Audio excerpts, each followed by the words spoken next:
I stood there in my perfectly tailored bridesmaid dress, not in the bustling ballroom with the scent of lilies and champagne, but by the fire exit, staring at a folding chair next to a coat rack. That was my spot. Not at the head table, not even at a guest table, but in the hallway. My own sister, the one I had planned this wedding with for over a year, had deliberately sat me outside the main event like some kind of inconvenient piece of luggage. I just want to know, was I wrong to not only walk out but to also ensure she knew exactly why I was gone? Tell me, honestly, if you would have stayed. To understand why this hit me like a physical punch, you have to know a bit about my sister, Sarah, and me.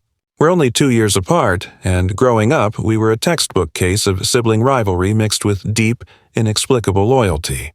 She was the golden child, the stunning blonde, the straight-A student, the one who effortlessly charmed everyone. I was the quieter, darker-haired one, the artistic observer, always slightly in her shadow. This dynamic didn't really change as we got older. I was always there for her, the dependable one, the fixer. I helped her through her worst breakups, covered for her when she snuck out, and even co-signed her first car loan when no one else would. She was getting married to David, a good, solid guy who, frankly, seemed a little too normal for Sarah's dramatic flair, but they were happy. When she asked me to be her maid of honor, I cried, real, happy tears. I truly thought this was the moment our sisterhood transcended all the past pettiness. I threw myself into the wedding planning.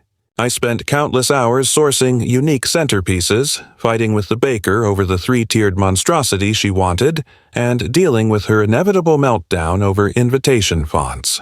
I coordinated the bachelorette party in Nashville, paid for half of the flights, and handled a truly disastrous incident involving a mechanical bull and a misplaced wig. It was exhausting, but I did it all because I loved her and wanted her day to be perfect. The week before the wedding, I was a zombie, running on 4 hours of sleep and pure adrenaline, doing final fittings, running last-minute errands, and trying to keep Sarah from having a complete nervous breakdown. I even stayed up until 3 a.m. the night before assembling the ridiculous personalized welcome baskets she insisted on. Everything was in place. The wedding day dawned bright and beautiful, almost offensively so. I was up first, making sure the hair and makeup team was on schedule. I helped Sarah into her dress. That moment was actually beautiful.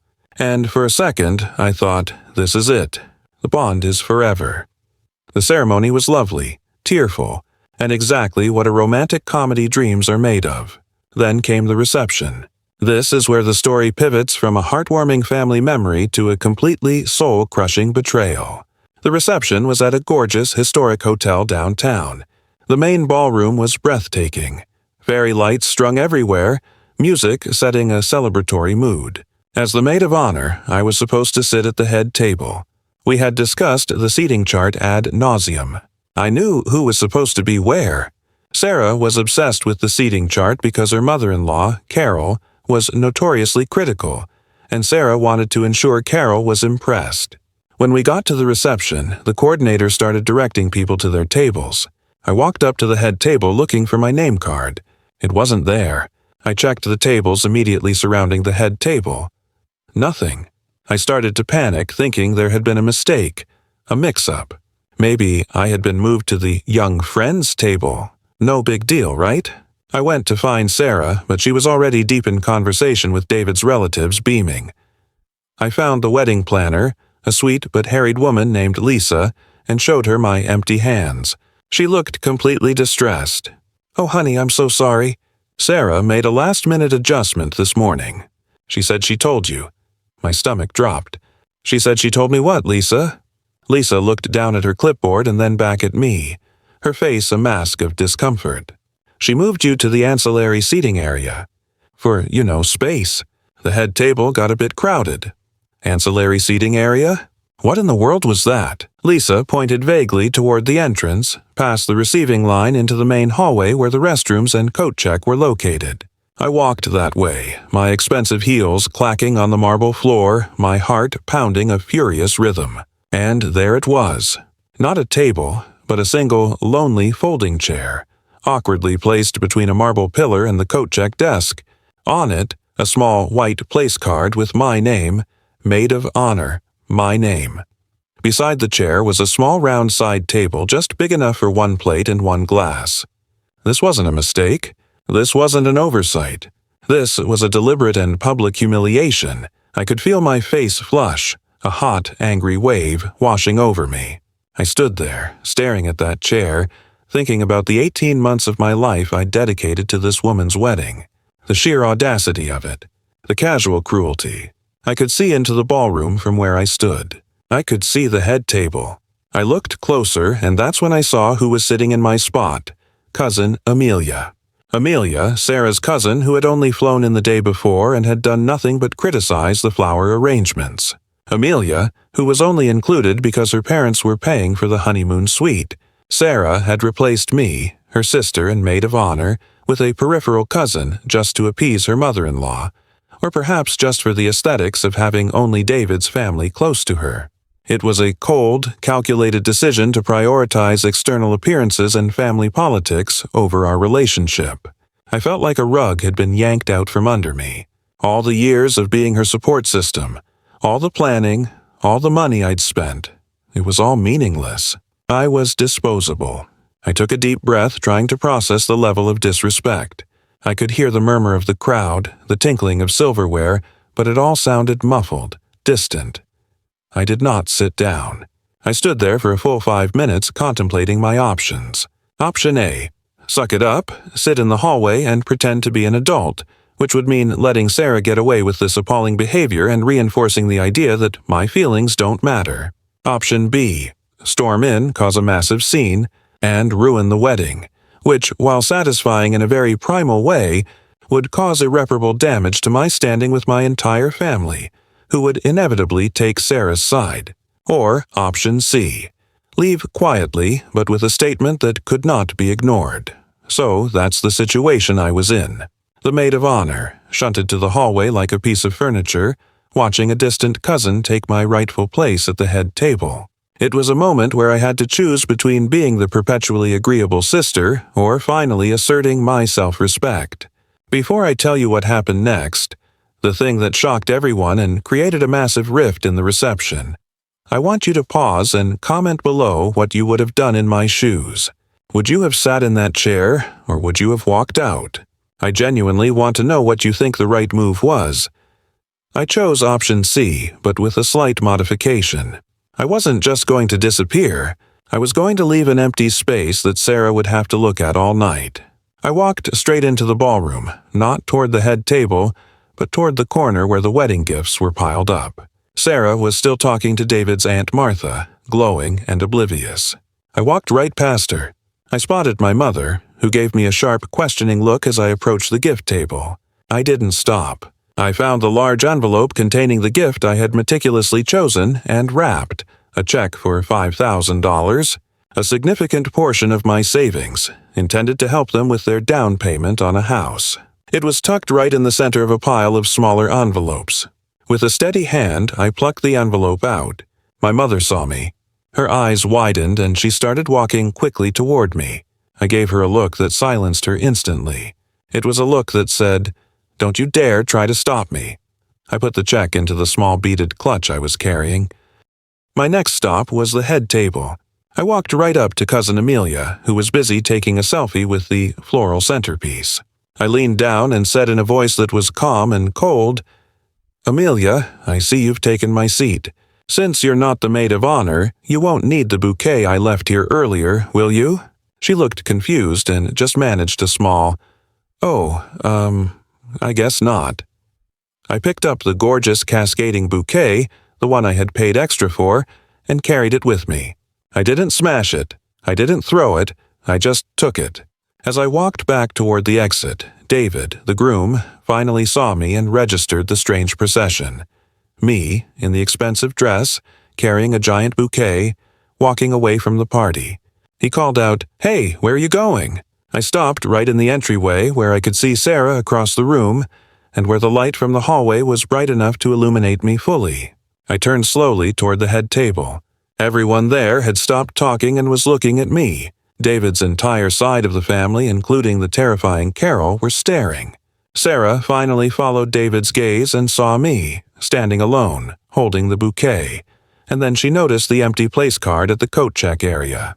Her smile faltered. I didn't raise my voice. I spoke clearly, projecting just enough for the immediate tables to hear, but with a voice so low and controlled that it actually drew more attention than a scream would have. "I apologize for leaving early," I announced, addressing no one in particular but looking directly at Sarah. However, I realized that if my contribution to this day is valued so little that I am relegated to the hallway with the coats and the restrooms, then my physical presence, and indeed my gift, are clearly not required. I then held up the check envelope briefly, just so she could see the color and the size of it, before slipping it permanently back into my purse. I wish the happy couple a wonderful life together. You won't be hearing from me for a while. Then, I turned on my heel and walked out, letting the massive, ornate oak doors swing shut behind me with a gentle, yet impossibly loud thud. The silence I left behind, I later heard, was absolute. My exit was the moment that truly shocked everyone. Sarah immediately abandoned Aunt Martha and stormed over to the hallway, only to find the empty chair. She went ballistic, screaming at Lisa the planner, who simply pointed out that Sarah had given the final seating instructions herself.